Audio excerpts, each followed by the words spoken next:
Good afternoon, folks. So this is episode 2 of the Adventures of Amir Hamza, because I had so much fun yesterday. I really had a lot of fun, and there were people who also wrote in saying that they enjoyed it as well. And I think that's kind of important because we've now reached a stage in life where everything is about money. So your rest is about money. If you want to relax, you are supposed to pay to go to a spa. Your exercise is about money. You're supposed to go to a gym because you can't go out because the AQI is too bad. You can't enjoy art any longer because that's about money. How are you making money out of art? You shouldn't have a voice because how are you making money out of your voice? Everything's about money today. So in those times, books which give you an imagination, which give you a way to think, which give you creativity, which give you a way to get out of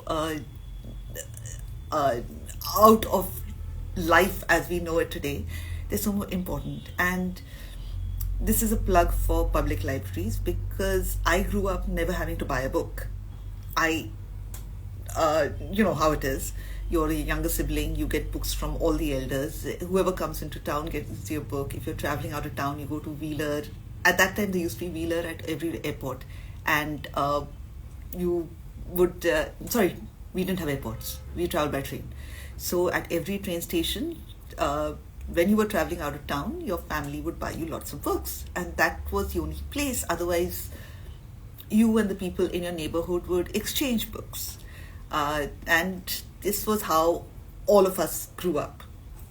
And I also grew up wanting to be characters, right? So that is another place where this book is very important because there are characters in it who you want to be. I mean,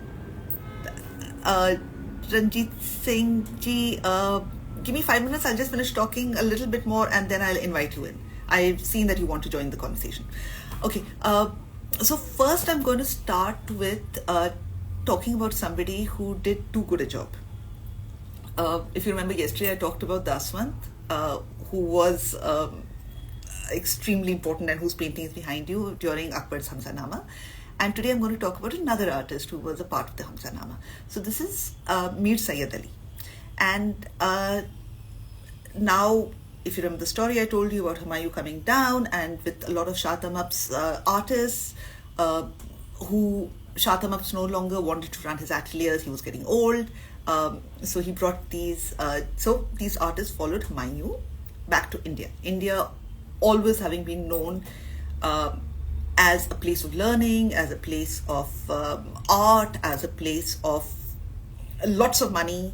I mean, the Delhi Sultanate before that, all of them had been extremely rich neighborhoods. So everyone, including Timur, etc., had come in and raided India and gone back because this was rich trading, farmers, alluvial soil, good climate.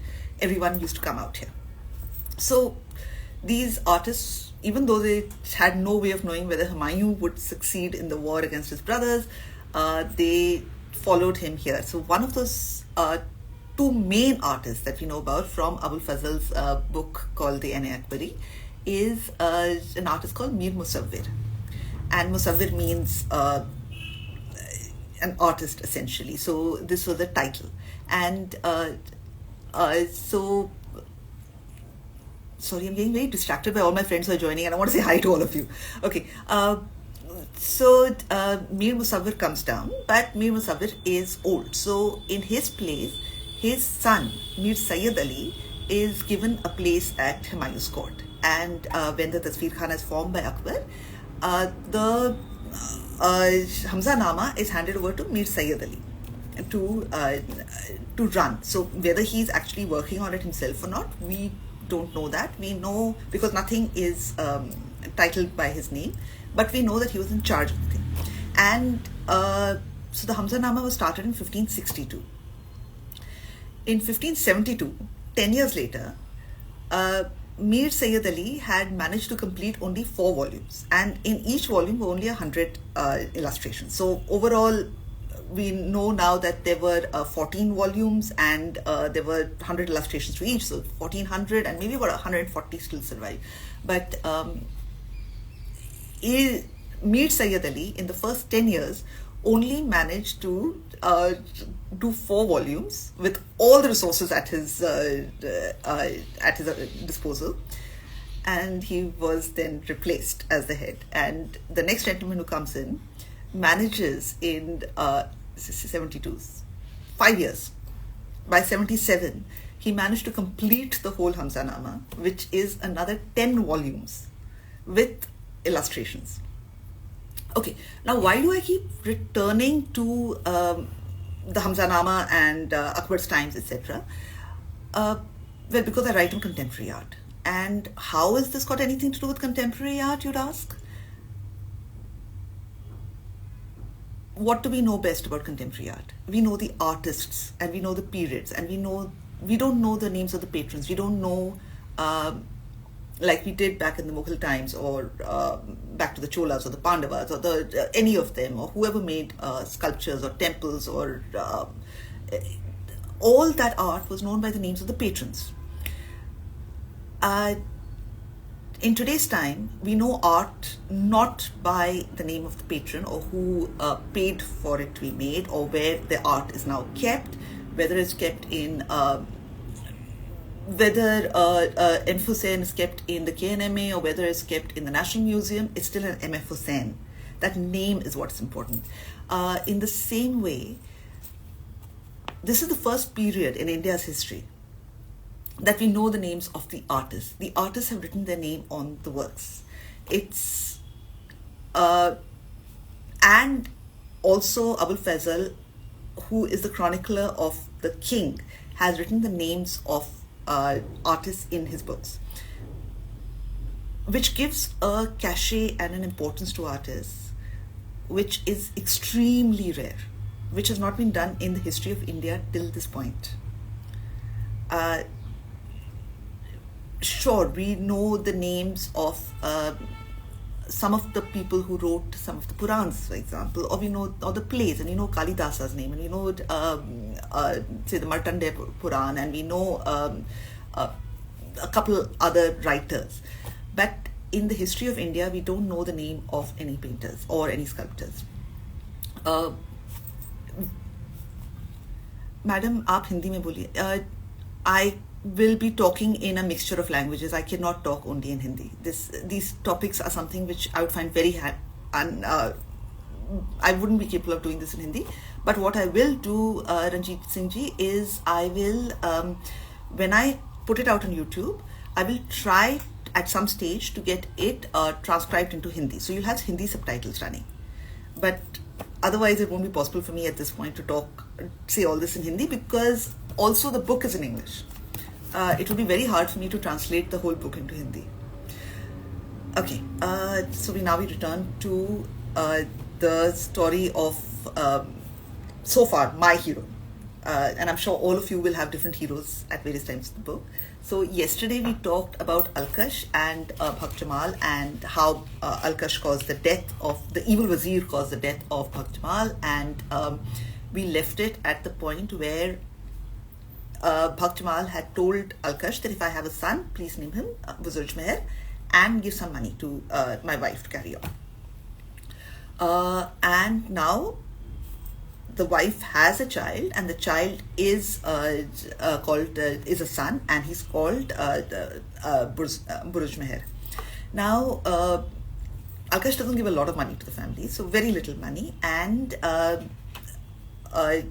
one day the child comes to her, Buzurjmehr comes to her crying from hunger and says, I need to eat something. And she says that, okay, I have nothing else left in the house at this point, but there's one book which my father gave to me. And your father would, every time he'd go near the book trying to sell it, it would, a snake would come out of the book, and he'd be scared and he'd put the book down. So that's the only thing I have, please go and sell it. So Buzurjmehr goes and picks up the book, and He starts laughing. The moment he starts reading the book, then he starts crying. So his mother turns to him and says, "What's happened? What is going on?" So Buzurjmehr says, "Don't worry about. In this book is written the entire story of everything. So I know that the evil Wazir Alkash has murdered my father Bhag Jamal, and I know where his corpse is lying, and I know it's never been buried. And don't worry about it. This book has given me enough knowledge that I will solve all our problems." Having said this, Buzurjmehr takes a handmaiden and he goes to the grocer and tells the grocer, "Okay, on a weekly basis, you will send all the groceries home and don't ever ask for payment." So the grocer says, "Why would I do that?" So Buzurjmehr says, "You may have forgotten, but I know that you had killed a farmer called Chand and his 4 sons because you owed them a lot of money. So don't ever ask me for payment again." So the grocer gets scared and he agrees to send victuals home every week with the handmaiden. Then Buzurjmehr goes to the butcher's shop and he tells the butcher that you will be sending meat home every week, but don't ask for payment. So the butcher, same reaction, like, "Why would I do that?" So he says, "Because you murdered the shepherd cause, and if you don't want to talk about it, make sure that you send stuff home to my house every week." So does the the butcher, and now he goes to the jeweler and tells the jeweler the same thing, and he gets 5 dirhams on a daily basis from the jeweler as allowance, and with that the family's fortunes change. Now Alkash invites the emperor to that Bagh-e-Bedadh that we talked about, that famous Bagh-e-Bedadh that he'd made with all that money that he'd found. Now, the description of Bagh-e-Bedadh also comes with something which is very important to Indian history. So, when the emperor Nasir Jan reaches Bagh-e-Bedadh, there is everything is sent out in full. A feast is provided and all kinds of delicacies are prepared and trays with fruit are sent out, and horses come out to greet him, and among the horses are 200 steeds of Tazi, Iraqi, Arabian, European, Kathiawari, Kachi, Chaugushia, Bhumra, Thale, Turkish, Tartar, Najdi, Cape Vella, Mujanas, Dahune, 125 Galloway, Rangpur, Pegwa, Syrian, Rangunis, Tibetan, Javanese, Bukharan, Banol, Teri, and Kuski horses. And all of them are studded with gold and with jewels and with fly whisks and armor and gold rattles and all of that stuff. Each of the knights who accompany them are covered with they are dressed in drawers of Gujarati mashru and jerkins of broadcloth. Even as they keep watching the animals, they are whisked right and left and fore and aft with massive fly whisks, each strand of which is strung with pearls, and the handles are worked in gold inlay. They followed several thousand bridled camels, Arabian, Baghdadi, Bactrian, Marwari, Jaipuri, and Bikaneri, clad in embroidered broadcloth and brocade sheets and fitted out with studded panniers. Their muzzles were caparisoned with gold and silver plumes, and they had cavesons of silk galloon in their noses.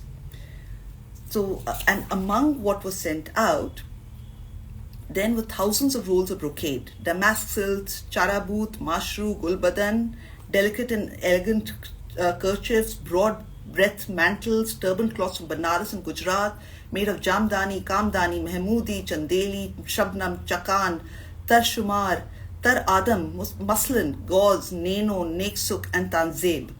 All of them lined the salvers with great ornamentation, and for winter raiment there were pairs of shawls, kerchiefs, gloves, neckerchiefs, jamawars, pectorals, long gowns, quilted cloaks, kalicha, cloaks, and long cloaks, all presented in excellent taste over silver trays and salvers. There were birds in the garden. There were flamingos and damoiseaux and Indian cranes and Greek and Barthawal partridges preened on the promenades. Thousands of wrens and nightingales warbled from the rose bushes. Ring doves and turtle doves sporting their ash-coloured coats were in song from cypresses, boxwoods and firs. 4 arbors of silver wire enamelled in green stood in each garden, bound on 4 sides by elegantly erected silver-encased columns. peacocks preened themselves on the walls. There were female attendants, all of them young, pretty, covered in jewels. They were doing various things in the garden, whether they were weaving garlands, whether they were planting seeds, whether they were planting grass, now making water basins from flower pots at the base of trees, now training bellflowers and vines and bamboo frameworks. And among this all, where is that? Alkash had constructed for the emperor an extravagant throne overlaid with diamonds and rubies in the shapes of flowers and leaves, and 4 emerald peacocks were installed in its 4 corners, in whose cavities incense burned in jewel-encrusted casselots. Embedded on either side of each bird were pots of narcissi, set with gold and precious stones, the leaves fashioned of emeralds, the flowers of diamonds, and pollen from sparks of topaz, a work of art to rival the incomparable god's creation itself. And for those of you who know that there was something in India called the Peacock Throne. We don't see images of the Peacock Throne. We know that Shah Jahan got this built, and we know that it was incomparable, and that Nadir Shah came and carried it away. And it may just be that this is the description on which the Peacock Throne of Shah Jahan was built, because if the Hamzanama was in his library, and it was in the Kitab Court in the Red Fort, which means it was in Shah Jahan's library, he would have grown up seeing these illustrations from the Hamzanama, and maybe the Peacock Throne would have been one of those illustrations. You know, I always also think about the fact that when Guru Nanak was around, this book might have been very familiar to him because it comes back from the 10th century. So there might be people who were familiar with this book, the people who we look up to. They would have seen, the Ajmer Sharif Dargah, they would have seen the Nizamuddin Dargah, they would have read these books, they would have been influenced by these books. So these books go through a passage of time and space. Changa. So Alkash put out so much for the king that the emperor stayed in these gardens for 21 days and indulged in convivialities and merriment. On the 22nd day, he gave Alkash the Jamshedi robe of honor. And then he repaired to his palace completely content and was soon occupied in marital state. Okay, the third chapter that we're discussing. Of Alkash taking the innocent Buzurjmehr's prisoner, and of his deliverance from Alkash's clutches, and of the emperor assembling his prudent ministers to ask them of the dream and vowing punishment on them. So now we're coming back to Buzurjmehr, and for me at this point of the book, because I've only read the Buzurjmehr sections, I really like Buzurjmehr. Very intelligent, like some people we know. Also really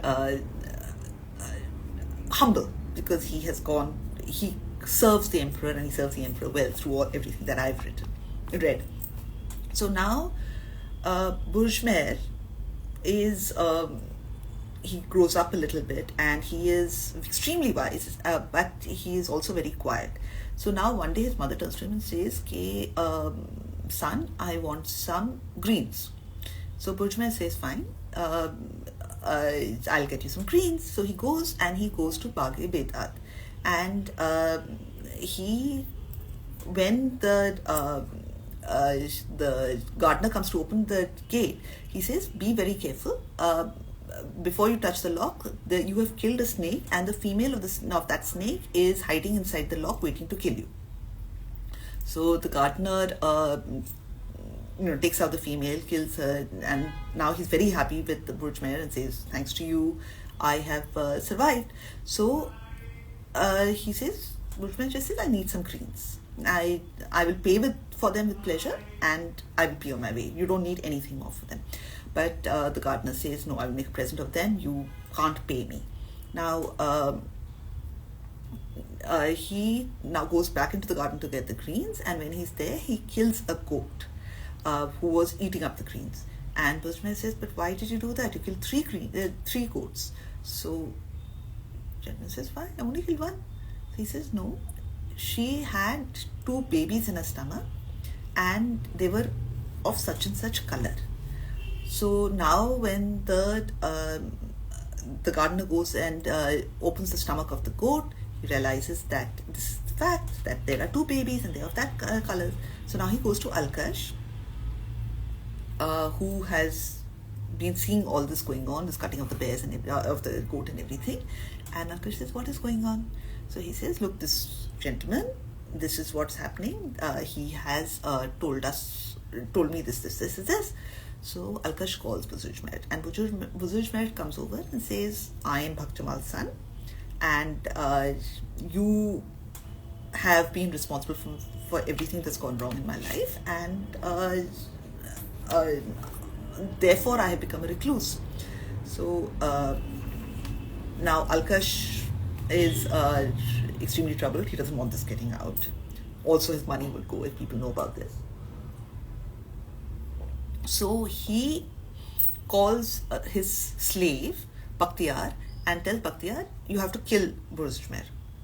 So Bakhtiyar goes to Buzurjmehr, and Buzurjmehr says to him, okay, look, even if you kill me, you will not get what your heart desires. So Bakhtiyar says, but what does my heart desire? So he says, you want to marry Alkash's daughter. But that's not going to happen. He is not going to do it. So what I would suggest to you is that I will get it done one day. But in the meantime, don't tell him the truth. You take him kebabs, and when he gets very, very angry at you and slaps you thrice, only then do you tell him that I am still alive. He says, but he'll know. I mean, he can taste the kebabs. He says, no, there's a goat which has been raised on human milk. It's being sold at this place. Go and pick up that goat. He won't be able to tell the difference. ठीक है. So Bakhtiyar does this, and he goes and kills the goat and gives it to Alkash, who doesn't know the difference. Now, the emperor one day says that, comes to court and says, look, I had a dream, but I don't remember the dream, and all you fancy people, all of you who say you're all knowing, you have to figure out this dream for me. And if you get it wrong, I will kill you. So everyone's scared. Nobody has the guts to say anything. Some people try, but they're all wrong. And then he calls Alkash, and Alkash says, give me a little time. So Alkash goes home and tells Bakhtiyar, I know Buzurjmehr is alive. So Bakhtiyar says, no, not at all. I don't know anything about this. So he starts slapping Bakhtiyar. Bakhtiyar, he slaps him so hard that he faints and blood starts gushing out of his ear, etc. At which point he says, yes, he is alive. So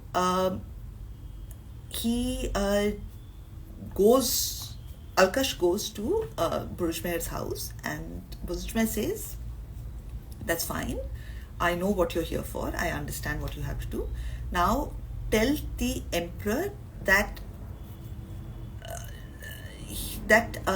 he is to send for me, and when I come over, I will tell him what the thing is.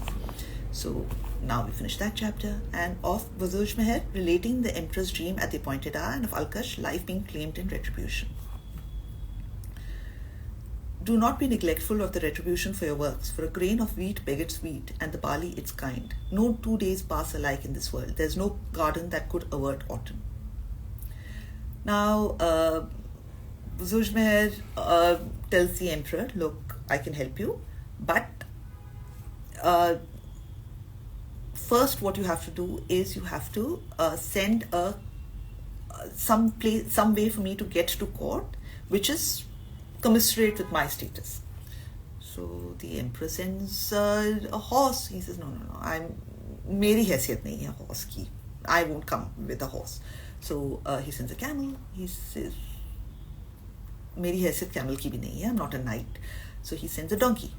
Buzurjmehr gets really angry. He tells the servant, please go back and tell him I'm not that stupid that I can be on a donkey. So the emperor says, how do you want to come? So Buzurjmehr says, I want you to saddle Alkash and send him to me, and I will write Alkash to the court. So when the emperor hears this, he laughs. Alkash is really angry, but he can't do anything. And Alkash is then saddled, bridle is put on his head and everything, and he is sent to the court. Sent to Buzurjmehr's house. And Buzurjmehr rides him to court. And now the emperor asks him, why did you do this? What induced you to do this? So he says, this is the story. Alkash killed my father. My father is still lying unburied in the Bagh Bedadh, and this is why he is not worthy of anything else but to be ridden. So the emperor gets really angry. He sends people to the Bagh Bedadh, and there they find the body, and Alkash is beheaded. Now all his property is now given to Buzurjmehr, and Buzurjmehr, now that he has the property and everything, he goes to Alkash's wife and says, no, I don't want anything. Please, this is all for you. The only thing I ask for is that your daughter is married to Bagh, the slave. So he keeps his promise in that direction also. Now he tells the emperor, okay, I have to tell you your dream. So now what your dream was, that 41 dishes of all varieties were laid out on a table. You took a morsel of halwa from a dish and raised it to your mouth when a black cur darted forward, snatched the piece from your majesty's hand and devoured it. Your highness started in fright and forgot the dream. The emperor says, yeah, that's exactly the dream. What does it mean? So Buzurjmehr says, order all your harem to be assembled. Now they go there, and among the many people out there is a very, very, very pretty princess. And in her retinue is a black woman. And, I'm being racist here, can't help it. And Buzurjmehr catches the black woman and says, this is the black dog who took the morsel from your majesty's hands, and the morsel was this princess who has been sleeping. This is not a woman, this is a man. She's been sleeping with him, and they've both been having a good time, while your emperor doesn't know about any of this. So the black man is thrown to the hounds, the woman's face is blackened, she's paraded around the city mounted on an ass, and then rigged up alive in a tar on a thoroughfare. And Buzurjmehr is brought in as one of the wazirs to the emperor. Now comes the next chapter of Dil Aram's expulsion from the emperor's favor and her returning to his good graces. Now, the emperor decides he hates all women, especially the women in his harem. I mean, they are bad women. Oof. Okay, don't worry, there's just 10 more pages that I'm doing for today. But we have to get somewhere, right? Otherwise, you're never finishing this book. Okay. Now, the emperor goes out to hunt. And there's only one woman that he is still fond of, a concubine of his, called Dil Aram. And because she suits him, she's very good at playing the lute, etc. And she's the only woman he's still on good terms with. He can't stand any other woman. Now, when they get to the forest, the emperor sees a very old man, but carrying wood on his head, tottering out of the forest, coming out, and he's very, very, very old and collapsing and everything. And so the emperor gets worried. He pities this poor man, and he asks his people to find out who this man is. Now, it turns out that this miserable old man, his name is the same as the emperor's, and he was born at the same time as the emperor. And the emperor is like, oh my god, this could be me. How is there such difference in his status and my status? And Buzurjmehr answers that you're born on the same star, but at the moment of your auspicious birth, the sun and the moon were together in this constellation, while on his birth they were in Pisces. Now Dil Aram, who is also listening to this conversation, says, I don't believe in all this. It just happens that his woman is a Slovny frump, and this poor man is an ignorant simpleton. Otherwise, if he had a decent wife, he would have fared much better in life. The emperor gets really angry. He says, are you suggesting that all my wealth and everything is because of your good management? So he tells his people, strip her naked, let the woodcutter have her, drive this insolent wretch from our presence at once. So Dil Aram is stripped naked and sent to the woodcutter's house. Now there his wife is really angry when she sees this woman coming in and says, what the hell? And so Dil Aram tells her that, no, don't worry. Just consider me his daughter. I don't want anything from you. I will make your life better. Don't worry about it. So the woman accepts that. So now what Dil Aram does is every day this old man would sell his wood in the bazaar, and he had 12 or 13 children. So whatever wood he would sell, he would buy bread, it'd come home, it wouldn't be enough for the children, they'd go halfway hungry, and the next day this would start again. So Dil Aram tells the woodcutter that go sell your bread, but bring back grain, do not bring back bread. So now when the grain is brought back and she smashes it and makes bread, there's much more bread, and she won't let him, and it lasts for 3 more days. So he gets a little money. From the little money, she convinces him to buy wool. Then she starts weaving the wool. Then he goes and sells the wool. He gets more money. So within 2 years, Dil Aram has bought some 5 or 6 mules and several slaves and put together enough money from renting them out to buy an estate and a house as well. And then she has one day the woodcutter is storing wood. She's not letting him sell it every day. She says, okay, look, sell it when the prices are high. One day the emperor comes into the forest, sees he's very cold. It's very cold at that point. So he sees the wood, and he tells his people, burn the wood. I need to be warm. Hi Hojat. Okay, so these are stories that you would know. I don't know why I'm telling it. I'm sure I'm getting half of it wrong. You will all have to correct me at some point. Okay, so the wood is all burnt, and when the farmer reaches there and sees the state, he realizes that under the wood there are slabs which are now burnt. So he takes these home to explain to Dil Aram that, look, this is what happened. I'm not responsible for this. Dil Aram realizes that these slabs are gold, and when there was a vein of gold, and when the slabs melted, it became hard. When the vein melted, it became hard and became slabs. So now she tells the woodcutter, you must go get me craft masons, and you sell it to the jeweler, whatever you get. And she gets a castle built out there, and where on the castle everywhere are pictures of the emperor and Dil Aram. Now she writes to Buzurjmehr and says, okay, look, the name of this woodcutter is now Kubut the merchant, and he's very rich. You must introduce him to the emperor. Now when Kubut the merchant goes to meet the emperor, he does everything wrong. The emperor gives him a sweet, he eats it up immediately.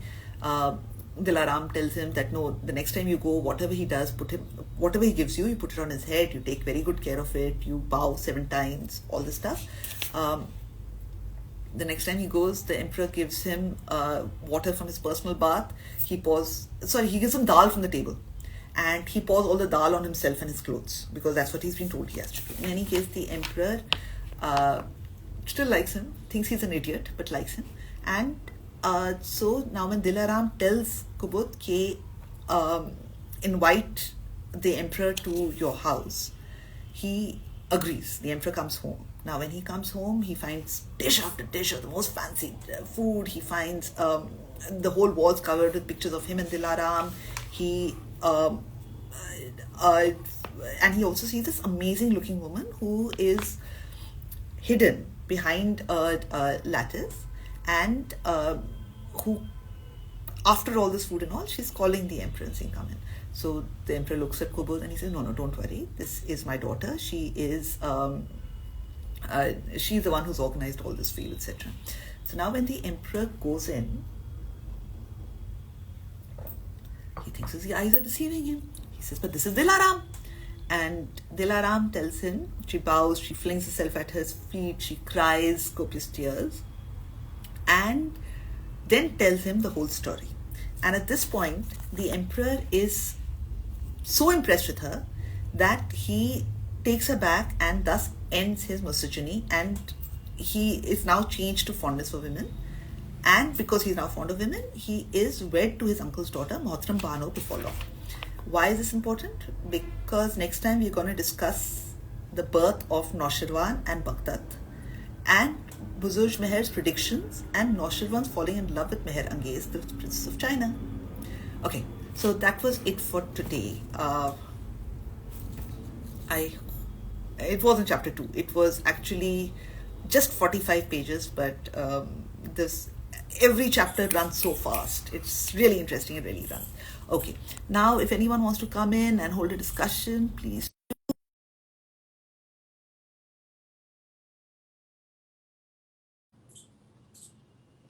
Or you have any questions, or you have any thoughts, because heck, I'm sure a lot of you have read the book, which I haven't. And if you don't, when we meet next, we will just come with your questions at that point and we will discuss all this.